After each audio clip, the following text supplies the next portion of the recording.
Roth here of RotoGrinders, and today we're going to talk about the RG Discord. If you're not a member, you should be. It is a fantastic community and resource that RotoGrinders provides, and it's easy to join as well. All you have to do is click the Discord icon on RotoGrinders or go to rotogrinders.com/Discord. From there, you'll either sign up if you're new to RG, or if you're already a member, just click the link at the top to go to the sign-in page. Once you've logged into your RG account, you can be taken to Discord to log in there. Once you've connected those accounts, you won't have to leave the server. You can freely close out and reopen Discord without ever having to reconnect. The idea of Discord might be a little bit daunting to you, but it's actually pretty simple to navigate. Whether you're on mobile or desktop, the far left side will show you the Discord servers that you've already joined. Then next to that, you'll see the channels within that Discord.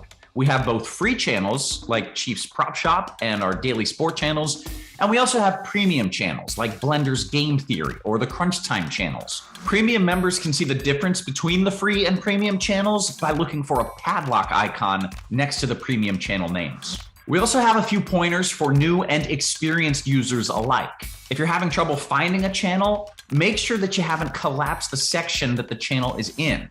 Collapsing a channel will only allow it to appear when there are unread messages in that channel. Also, we find that using the actual Discord program works better than opening it in a browser like Safari or Chrome. Lastly, if you're having trouble with one of our tools, your RotoGrinders account, or any other technical needs, you can hop in our feedback and help section of channels to get help from one of our wonderful support and moderation team members. If you have any more questions, feel free to reach out on Twitter @RotoGrinders or email support@rotogrinders.com. See you in Discord.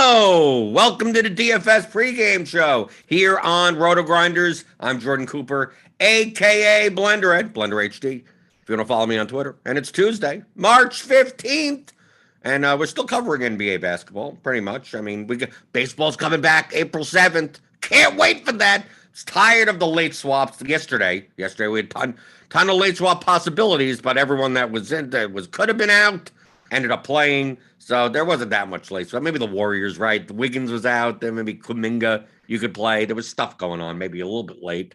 But we'll be talking about that today. We got a 4-game slate later today. Good. 7 o'clock, 7:30, 8 o'clock. You're done. Can we have more of those slates, please? Right? I'd rather have more games than 4, but just like I got to sit by my computer for an hour and then I'm done. I'm done. Right? I want to be done.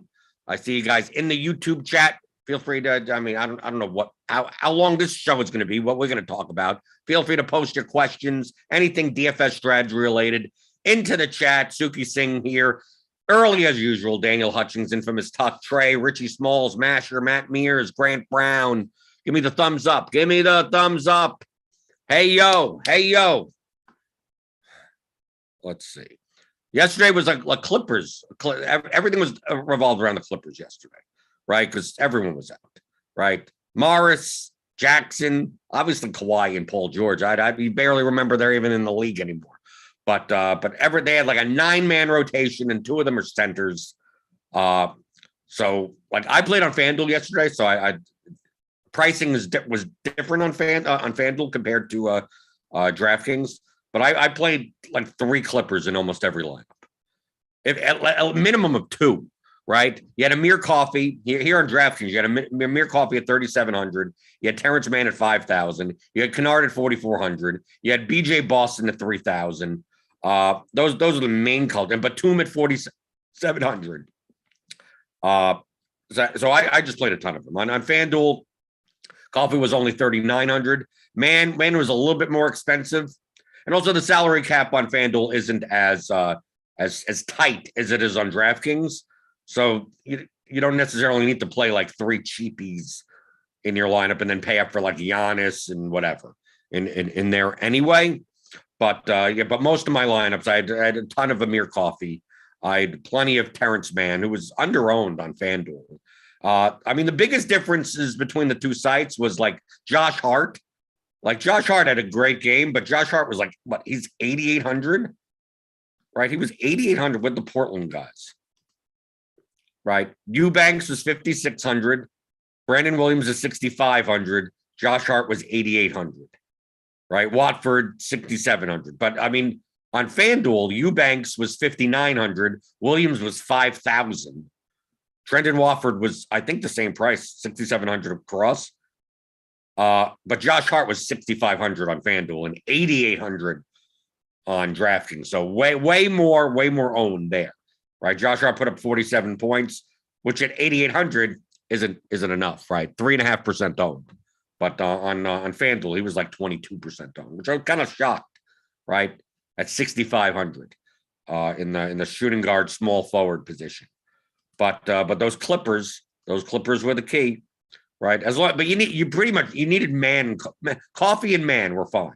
You could get away with Luke Kennard, I guess, and obviously Zubac did well, but I mean it's not like he was that owned at 6,800. And then the other key to the slate was did you have Karl Anthony Towns, right? If you didn't have Karl Anthony Towns, you ain't winning nothing. You ain't. I mean, you're winning. You could cash, but you ain't winning first place, right? Same for Trae Young, but I could see lineups that could come close to the top without Trae Young, but I don't see how you get away from 89.75 points from Cat, right? He had 60 real life points.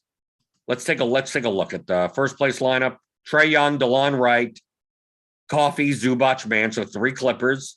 Baisley, who could have had a monster game. He had like almost no points in the second half. Like Baisley could have had 50 points. Then you have Conley, right? Karl Anthony Towns. Okay, so there's a Towns lineup. Here's Towns, Trae Young, right? Petty theft. Trae Young and Towns. Okay, here we go. Here's a not Trae Young lineup. Came in 4th place. Still 3 Clippers. Dejounte Murray, Keldon Johnson, who had himself a game at 6,300.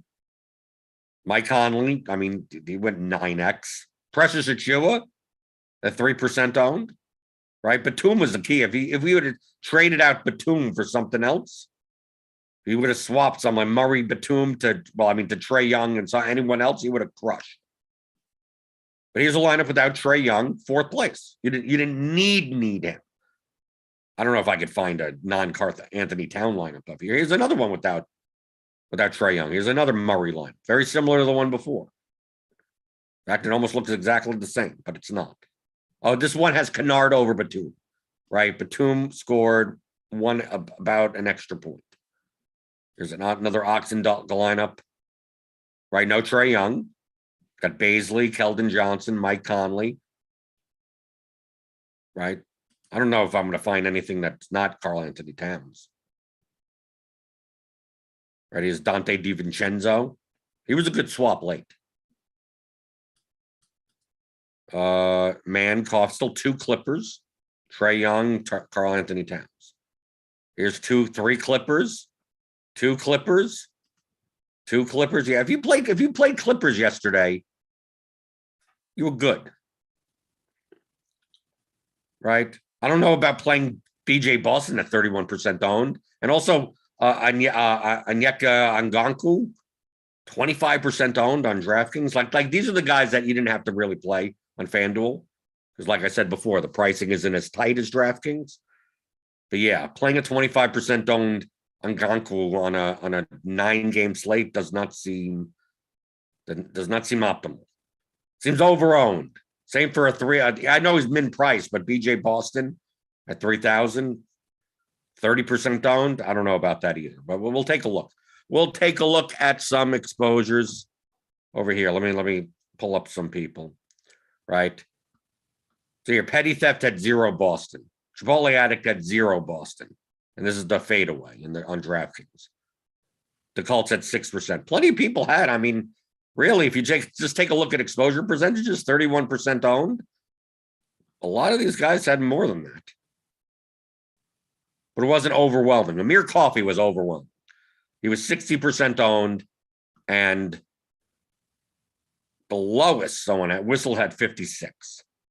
But I mean, so many 94, 95, 94, 97, 93, 91, 94, 95 at 3,700. Terrence Mann at 5,000.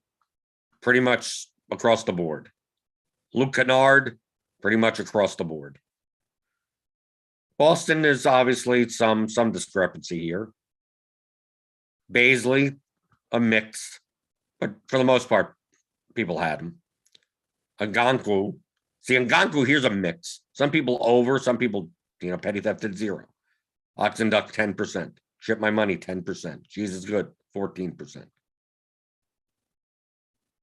Shy on DraftKings. Now a mix. Okay, pretty much. He was owned. Fred VanVleet. Petty theft with 47%. Fred VanVleet didn't do very well. Maladon. Now you're going to see more mixes. Like Batum. As far as the Clippers, seems across the board that if you're gonna fade one of the Clippers, it would have been Batum out of the cheaper ones. Let's see. How about Sar? Other than JBC, no one really played him. Not much, if anything. Bogdanovich. That's a mix. You see Cheese with 41% and some with 0. Whistle set 28. Here's Karl Anthony Towns. Karl Anthony Towns, 9% owned. Petty theft had 57%. Well, that's why he had a lot of lineups towards the top. But other than him, it's not like it was like he's 10% owned, and you see 19, 3, 10, 8, 2, 9, 11, 17, 4, 27, 4, 8, 50. So nothing overwhelming other than petty theft. But he doesn't mind taking stands. Like DeMar DeRozan, he had 40% of. Who didn't get anywhere at 37 points.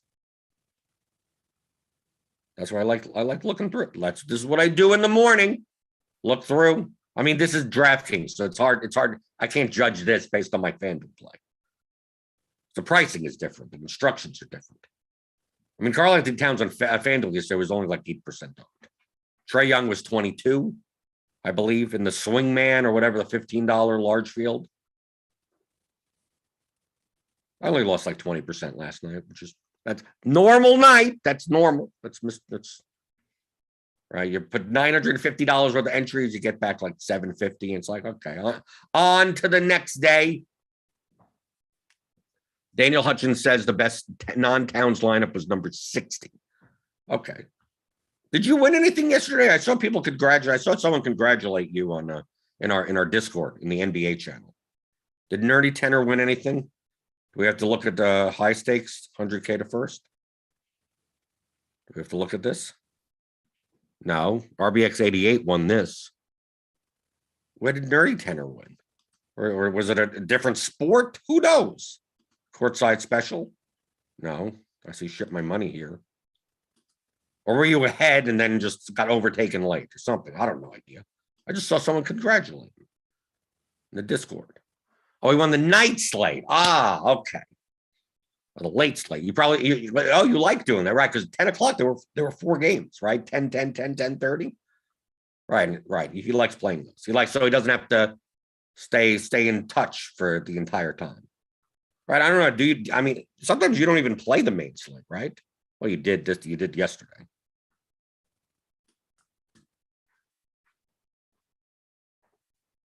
So the best non-Town lineup was number 60 was Embiid, Young, Keldon Johnson, Mike Conley, Terrence Mann, Precious Achiuwa, Coffee, and DeLon Wright. Okay. But you needed Towns at 9.8%. I mean, when someone scores like 90 points, you're going to need him. He was 81 points on FanDuel. Trae Young at 71 on FanDuel. You needed them. You needed them there also. So I think the winning score yesterday was like 424 on FanDuel, something like that. It's hard to judge. It's like studying the slate from like using results DB when you play on FanDuel is not ideal, to say the least. There are people that ownership is going to be dramatically different. Like how many people are playing Ngannou, whatever, Ngannou on FanDuel? a $3,600 center. You didn't need to. You could have just played Capella. I mean, that's what I did. Daniel Hutchins says he did play the main slate because he had no commitments. Yeah, that's always fun, right? Don't got anything to do. Might as well play, right? But not much changed after law. I mean, not much changed. I was waiting for Levine, the Levine ball to drop and the Van Vliet not to play and LeBron to sit. And that didn't happen. Made it easy. Didn't have to really do much. But you have to pay attention. I was sitting on my couch watching TV. And I get the RG alerts. That's the whole point of them. You can sign up for free. Download the RG, the RotoGrinders app on your iPhone, iOS, Android, wherever. Download it. And you can set notifications for any content of ours. Any. So if you want to know when the Slate IQ comes out, if you want to know when the Grind Down comes out, if you want to know when any piece of article or content or anything that we come out with, you could have a notification for that, as well as our news. So when our news team sees that LeBron, the news came out, LeBron's starting, LeBron's playing, within a minute or two of that news coming out publicly, you'll get an alert. So you don't have to worry. You don't have to scroll through Twitter or wait or ask people or anything. The news just comes to you. So that's what I do. So I sit on the couch and I check that if I ding notification. Oh, okay. Zach LaVine playing. Okay. And if there's a starting lineup change or something, that'll come also. And I assume that if I don't get, here's the starting lineup that we didn't expect, like that it's expected, that everything is already reflected in the projections as it is. And I don't have to worry about late swap, right? And then you get on with your life, but you still have to pay it. You have to be anchored and pay attention, knowing that there's 4 games at 10 o'clock plus. Like, I'm probably going to go back to my computer at like 9:45 just to make sure everything is okie dokie, because I know that maybe we get some news in and I need to be ready for it. Yeah, Daniel Hutchins is right. It's much easier to when there's a big gap between groups of games. At least you get a break, right? But I like it when there's, instead of 4 late games, there's like 1 late game or maybe 2 late games where I want as many 7 o'clock games as possible. So if we're going to have like a 9-game slate and it's going to include late games, I'd rather 4 games at 7, right? 1 game at 7:30, right? They throw one in at 7:30, right? Then like 2 or 3 at 8 o'clock, 3 at 8 o'clock, and then 1 or 2 at 10. And then you're not right. If I could be done pretty much with most of my stuff by 8 o'clock Eastern, I'm good. Then fine, have a game or 2 late, and then I could just come back to that. So essentially, I could sit down around 6 o'clock. That's typically about an hour before lock. That's when I start, right? I don't think throughout the entire day, I don't do anything. I'm looking through stats or whatever. No, everything is going to be reflected in the projections, right? It's an hour before lock. Once news, I see the news that comes in, but I mean, I'm not building lineups or anything until an hour before lock. Then once an hour before lock, sit down my computer, I fire up everything, I adjust whatever I need to adjust.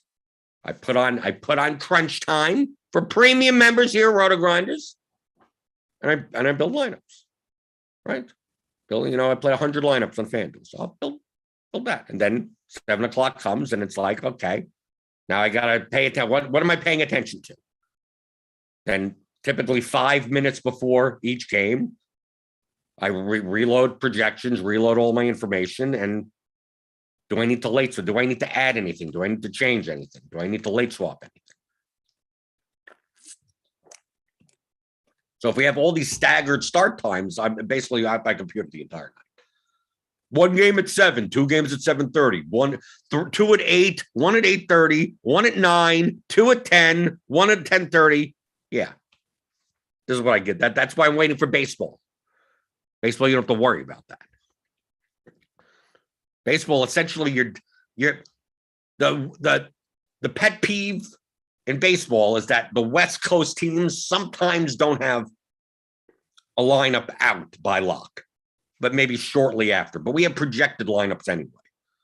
And it's not a big deal. Oh, if this guy's out, then you got to jam in some other guy. It doesn't exist like that in baseball. So what you're really doing is just like, oh, you don't have who's catching for the Angels, right? Because you have a couple of Angel stacks, and then it's not this guy, it's the other guy. And then you have to swap that, right? And sometimes you just global replace and just like, I don't care what the pricing is. The new catcher is cheaper than the old catcher. Okay, global swap and I'm done, right? The second thing with baseball is the whole rain situation. Like if there's a later game that there's potential rain out potential, right? Like let's say there's an 8:05 game in Minnesota. I don't know if they're going to play. So if you have anything if you have twin stacks, twins players, anyone from that pitchers from that game, like, and a game is postponed at like 7:55. So you got 10 minutes. If you had anything in there to get them the hell out. Now, past 8:05, now you're just assuming risk. Just saying, I hope it plays. It starts in the delay, and maybe it plays 2 hours from now. Maybe it gets postponed. But then you're dead at that point because it's already locked. So that's the only thing. But a lot of the time, if it's iffy enough, and if the pitchers are just not worthwhile, I just won't even bother with them. Because a lot of times you get MLB slates where there's 12, 13 games. It's not like the opportunity cost is that high. And then if I'm going to play but if they do play, the Twins have a 6-run total, maybe I do play 10% of my lineups with twin stacks. And if it gets rained out, then my 10% of my lineups are just dust. Right. But I don't put those players in anything other than stacks. So if I'm playing 100 lineups, that all my twins are contained to just 10 lineups, and I don't have rando guys. I don't have Max Kepler in 16 lineups as a one-off in other stacks. So I don't bust all my lineups. So that's not much of a late swap. I don't have to late swap much in those scenarios. It's those unexpected, it's those Washington Nationals, no rain in the sky and they cancel. Those types of games. Going through the YouTube chat, but type in anything you want. We don't go. I mean, what are we going to go? We can't go over today's slate. What? John Morant's out, it seems like. I'm assuming so. We have Tyus Jones projected extremely well. That can only mean Jaws out. What else can we talk about? The slate is until 7. Masher says, do you set up your lineups to take advantage of late news you expect? Do you fade early value, as some say? It depends on the lineups that you're playing. That's a matter of risk, or of what risk reward you should have. It depends on what it is, right? It depends on if this guy's out, I'm more likely to do so when the value, if it were before lock, would be something that you're going to jam it to almost all of your lineups, right? So the closer it is to that. So if we're going to get a guy, if this guy's out, this $4,000 player is going to project for like 10x. And if it was before lock, you'd be jamming him into like 90% of your lineups. But we don't know that yet because we have something waiting. We don't know if that guy's going to be out. Then I'm more likely to win. I'm using terms more likely in lineups. Scenarios where, well, if this guy starts over that guy, his projection goes up 1 point. Not as much. Don't care as much. Now, the benefit of the late swap is that you typically, even when players do get upgraded a little bit, their ownership typically doesn't come with them. So it's like free EV.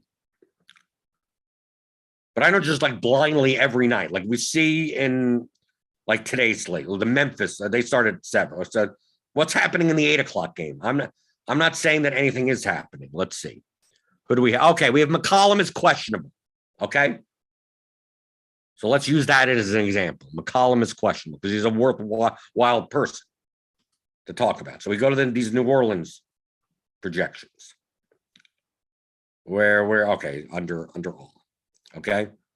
Now, most likely with him being questionable, if you subscribe to RotoGrinders, which you should do, click on the link in the description, get $10 off your first month. We're going to come out with what if projections. That's what they're called. So the projections right now, we always project players that are Q tagged or above. If they're doubtful, we assume they're not playing. But if they're questionable, we keep them in the projections until they're out, until they're not questionable. And you'll see their tag update. But for these high value, high impact, questionable players, we will create what if projections. So if you go to the NBA page on RotoGrinders, if you're a premium member, just scroll down and find, it's called what if projections. And typically on that page, it'll show if so-and-so, if Joel Embiid is out, this is what the projections would look like. If so-and-so is out. So most likely we about, maybe 2 or 3 o'clock or something. Well, there'll be a page that says, if CJ McCollum is out, what do the projections look like? So I'll look at that and go, if CJ McCollum's out, I'm assuming Devontae Graham value goes up. I'm assuming Jose Alvarado may not go enough for you to play, but maybe Devontae Graham's minutes, right, go from 27 to 34 and his usage goes up. And maybe he becomes a very good player. Trey Murphy, maybe he could, maybe Herbert Jones goes. I don't know. How much does it go up? And what does it look like? And because this is the 8 o'clock game today, right, out of 4 games. So maybe we don't get the McCollum news until a half an hour before until 7:35. Like all the games, or all the first 3 games are already locked. We may not get the news. So I want to know how I'm going to react. Now, if I see that, like with the Phoenix side on the other side, like Phoenix, we have Cameron Payne, right, at 7K now, which is not the greatest of values. And this is FanDuel. Okay, so I'm looking at FanDuel currently. So worst case scenario, if I do play McCollum and he doesn't play, I could always switch to like Cameron Payne or something like that. I'm leaving money on the table, but whatever. It's not the worst thing in the world. If I left money on the day, I could play Devin Booker or something. I could do something, maybe. But I would want to find out, like, if he's out, who would benefit? And then based on those numbers, I'm going to look at players at similar positions and pricing in all the other games. So let's just say, I'm just making this up right now, that if McCollum, this is FanDuel, by the way, if McCollum is out, it'll raid, Devontae Graham will go up, but maybe Trey Murphy comes into the starting lineup and will play maybe 32 minutes at 4K on FanDuel. Okay, so small forward. So I'm going to look at all the other small forwards here. So basically, for Dylan Brooks, currently projecting well at small forward. Brooks, Bain, paying up for Butler, Franz Wagner, I guess, right? Trey Murphy's here right now. So maybe Dylan Brooks, maybe I weigh the risk. I go, if Trey Murphy's going to project really well, I'm just saying if, I don't know. That's why we have a projections team that does it for me. Maybe I'd be less inclined to have as much Dylan Brooks in the small forward slot on FanDuel. Now, if we go over to DraftKings and think the same way, let's go to New Orleans, right? CJ McCollum, right? Trey Murphy's also 5,600 on DraftKings, right? He's 4K on FanDuel, a little bit different. But that's the same type of assessment. CJ McCollum's 9,400. Who else is in this Phoenix game? Yet Booker is only 200 more. So probably in lineups that have McCollum in it, I'd want to have max 49.8. Just so if he's out, I could just do a straight swap right to Devin Booker, right? Because they're both point guard, shooting guard, right? Right? And then I would look at the what if projections and go, well, who benefits a good enough amount if he's out? What is their position? What is their pricing? And then I have to consider looking at the earlier players and go, well, do I save a spot for a potential that whatever guy, or do I use it early? How much is it? How much am I gaining? Because if it's very similar, why bother taking the risk, right? If, for instance, on the FanDuel example, right, because of the pricing, if Trey Murphy was projected at a similar point per dollar value or whatever as Dillon Brooks, if CJ McCollum is out, you're going to get him at better ownership. Yes, that is true. But from a projection standpoint, you're not losing any. Like if you left Murphy in and McCollum plays, your projection will go down because you could have played Dillon Brooks in that spot. What's the best case scenario? That Murphy plays and you still have the same projection because he projects the same as Brooks. So that's why I said, like, it matters on how good the potential value could be. If Trey Murphy's going to project 5 points better than Dillon Brooks, how much is that extra projection and lower ownership, because it's a late swap and people don't do it as much, is it worth? How much is those 5 points and 10 percentage points in ownership worth in risk? Now, if you're playing one lineup, you have to go. How much is? Do you want to wait? Well, how much is your risk preference? What's your risk preference? I would consider that worth waiting for. But some people are like, I just want to play Dillon Brooks and not have to worry about it. Okay, that's fine also. Perfectly fine.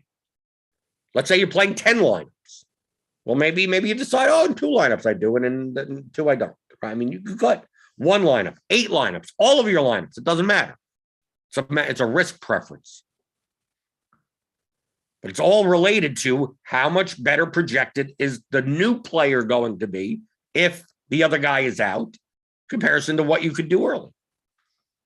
So blindly going in and saying, I don't know what's going to happen late at all, and I'm just going to fade early games, doesn't seem to be the optimal mindset, right? That blunt, I'm just going to fade the 7 o'clock game because why not? Maybe something happens later. Maybe. Then something happens later, and how much of an impact does that make? You're like, well, this guy's starting now instead of that guy, and then projections change by 1 point. I'm glad I waited that long so I could jam that guy into 35% of my lineups. Why? A lot of the times, if you're just going to blindly, by default, wait and go, well, it's a 9-game slate and there's tons of late games, I'm just going to pretty much anything that, unless it's great, unless it's the Clippers yesterday, I'm just fading. I'm just playing the Clippers and then waiting till 10 o'clock. A lot of times you're missing out your projected lineups. If you compared them at that point, if nothing happens, maybe significantly worse now because of it. Because you waited for news. So that's really what you should be judging it against. How good of the value could it be? Blindly waiting to me is a losing strategy. It's not going to work. You're going to end up with lower owned lineups, sure, yeah, but also your projection is going to be done 15 to 20 points off of other people. Because if nothing happens, unexpected, right? Dallas is playing late, and you're like, there's nothing on the injury report, but maybe Luka will sit. Like, why are you doing that to yourself? Because most of the time, 90% of the time, 95% of the time, Luka just plays. And then you're stuck with, well, I left all these spots open for Mavericks. Like, why? Then you have to fill in whatever's left. And then you look, if you compared your lineups now compared to what they were before, you're sacrificing 15 points for that late swap opportunity, and you're getting nothing in return.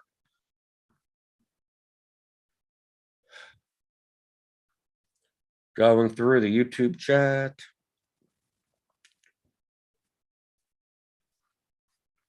Daniel Hutchins says, if lots of news coming late in NBA, one thing I've been playing with is taking a portion of my lineups and boosting the projections for late games by 5%.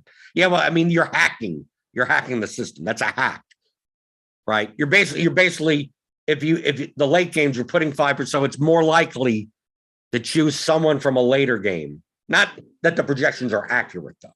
That's more of an optimizer hack than something scientific. I understand what you're doing. It's like, I'd rather have, if 2 guys were equal, right? Two 9K players were, one player is 1 point higher than the other player. And the one that's 1 point higher is in an early game. It's like, well, all things being equal, I'd rather have the late player because who knows what late news comes out. If we see that's potential late news, not just out of the blue. I'm talking about it. It's already, people are questionable, people are whatever. Then you go, oh, if I boost all the late games by 5%, like that guy in the late game ends up being projected over the other guy and you get more.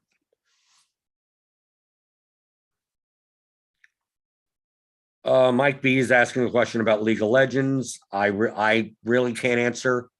Is League of Legends always 4-3 except on a small slate where you do 4-2-1?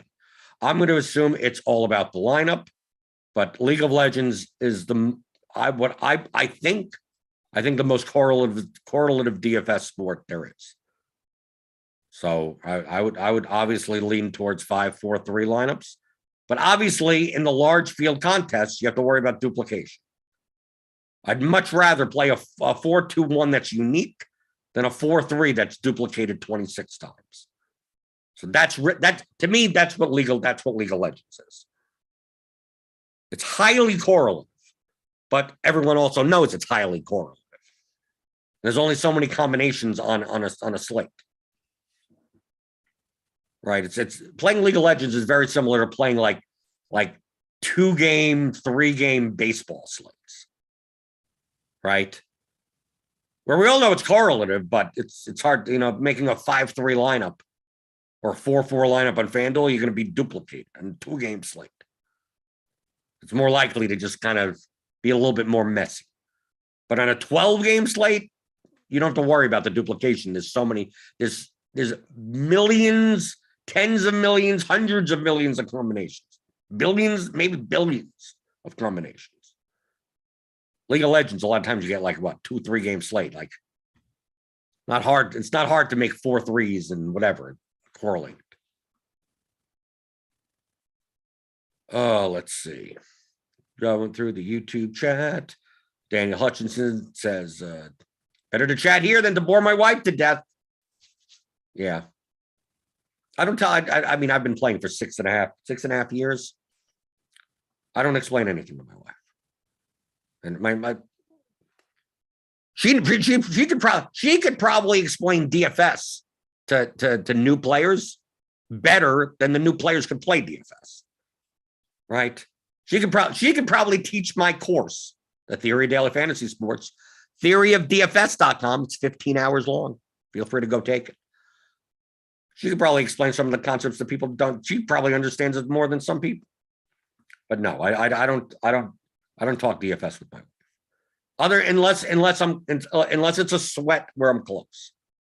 Right. So that the MMA on Saturday, she hates MMA.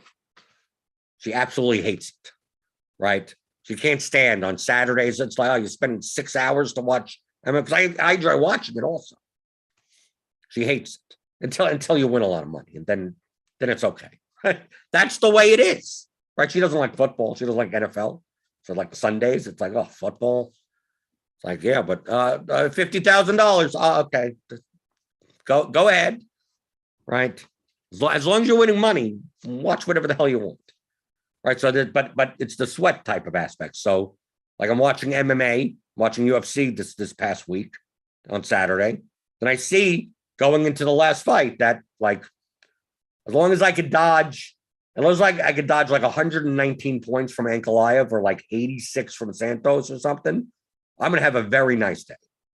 If I could get Ankalaev under 90, I could have a really nice day. And that's what ended up happening. So basically she came in on the couch or whatever, and I'm watching. She was in a recliner or something, whatever. And I did. We would, because it also wasn't these pay-per-view cards that go on until 1 a.m. So this is like, it's like 9:15, and she wants to watch something, right? She's like, what are we gonna, put something that's not two people beating the crap out of each other on TV. And I said, no, there's only one more fight left, and it could be a good amount of money. And you go, really? And that's the only time that it matters. So basically, I told her, I said, in this last fight, we're rooting for them to stare at each other.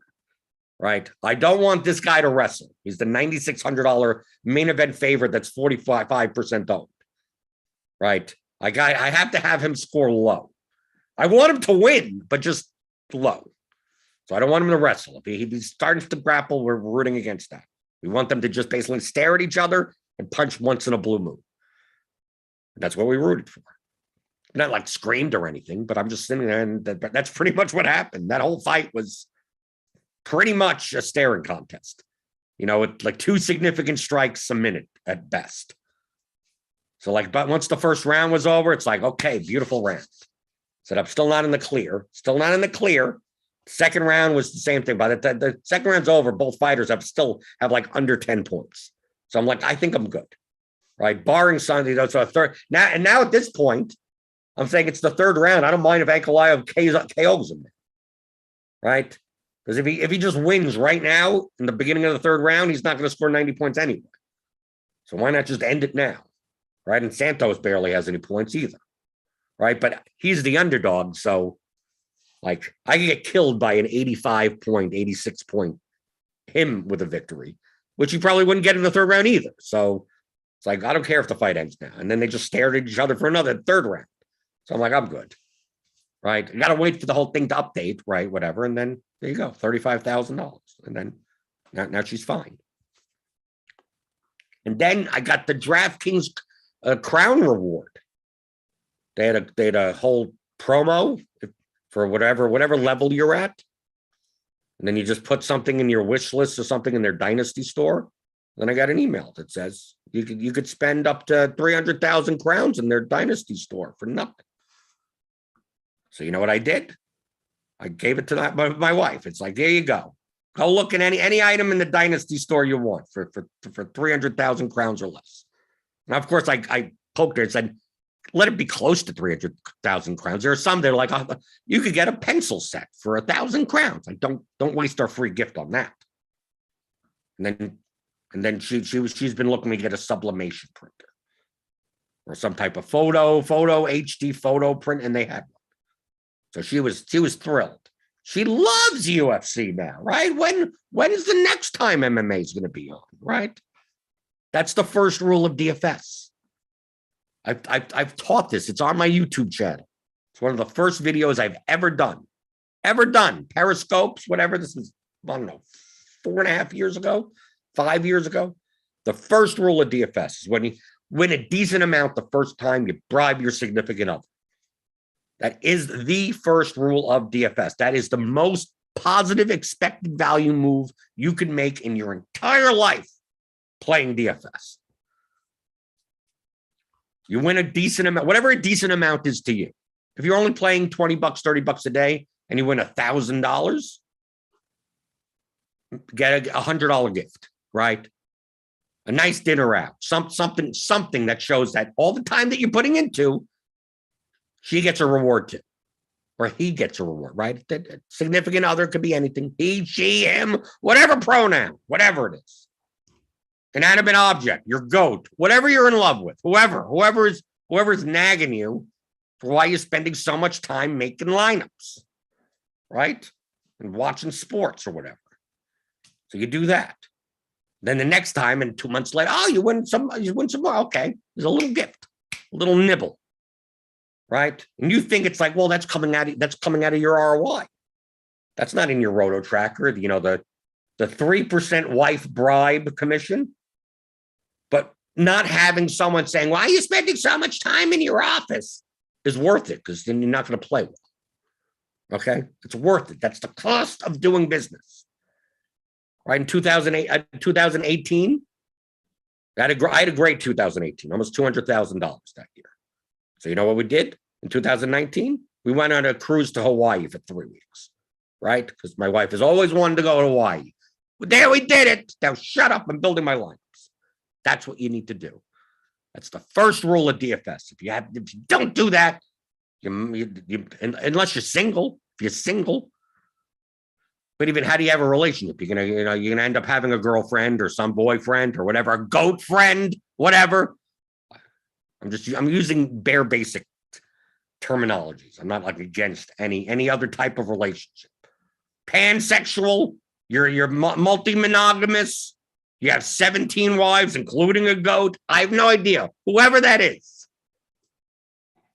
It's hard to have one when it's like, well, what are we going to do tonight? Well, from 7 to 10, I got to stick on my computer because I have to make NBA lineups. And then we can do whatever you want. Like, that gets old to people. Right. Daniel Hutchins says he did the same exact thing. Think we're getting AirPod Pros. Right. Masher says, you said you're hesitant to late swap in NBA because it messes up your ownership. When late swapping, you usually go with the best projected lineup. How much a point game do you need before you late swap? Now, I'm late swapping a ton of lineups at once. It doesn't mess up your ownership. It's just that you have to estimate what the ownership change is going to be. This guy's out and this guy's in. Okay, how does that affect what's already out? So it's like you can't just say, well, LeBron's out and Malik Monk goes from 2% owned to what? To what? What does Westbrook go? I don't know. So I'm still estimating it. I'm still doing that. But I'm kind of flying blind. Because then also, LeBron being out, he's in a small forward position. What other small forwards that are available left? So their ownership starts going up. So you have to make a whole bunch of tweaks. And a lot of times you're doing that in the span of like 4 minutes. So I'm just estimating. That's the main problem. Like my estimates for that are going to be much more off. Because I also have to go, what would it be if this was before lock? And what would it be? How many people are paying attention enough? So it's like, oh, people should be swapping out this for that. But maybe half the people don't. And you still end up like LeBron's out. And then you see he's still 4% owned. Like he went from 18% ownership that I had projected. And now I look and it's locked. And still 4% of lineups have him in because 4% of lineups just didn't swap him out. He's out and they forgot. I don't know how much of the field is going to do that. So to me, that's the difficult move. And a lot of times, if the late news is worthwhile enough where we get projected players that are really good projection, I don't care about that anymore. I pretty much unrelaxed build rules. I just try to jam them in as much as possible. Just a completely blunt force.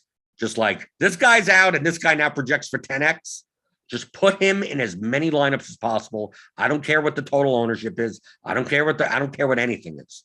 Just get this guy in as many lineups as he could physically possibly get into. I don't care what other slots are in the rate. Fill out the lineup in whatever way for the highest projection, and I'm fine. Because I know that guy that I'm jamming in is going to end up being like 54% owned when he should be 80% owned, right? Or maybe he'll be less than that. He'll be 20% owned when he should be 70% owned.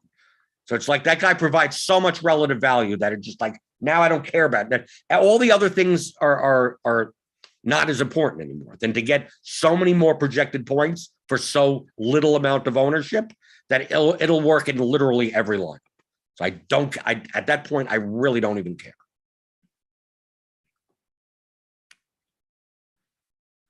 Okay. Mike B says you could just be single and save money. No, my wife works and she provides the health insurance. It's plus EV. It's plus EV.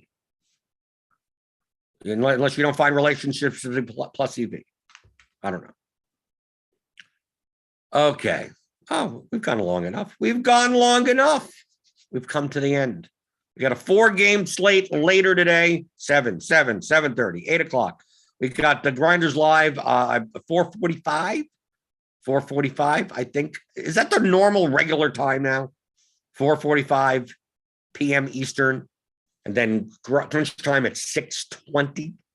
These weird times. Why can't we just do 5 and 6? Why can't we just do 5 and 6? What's so hard? 5 and 6:15. I don't know.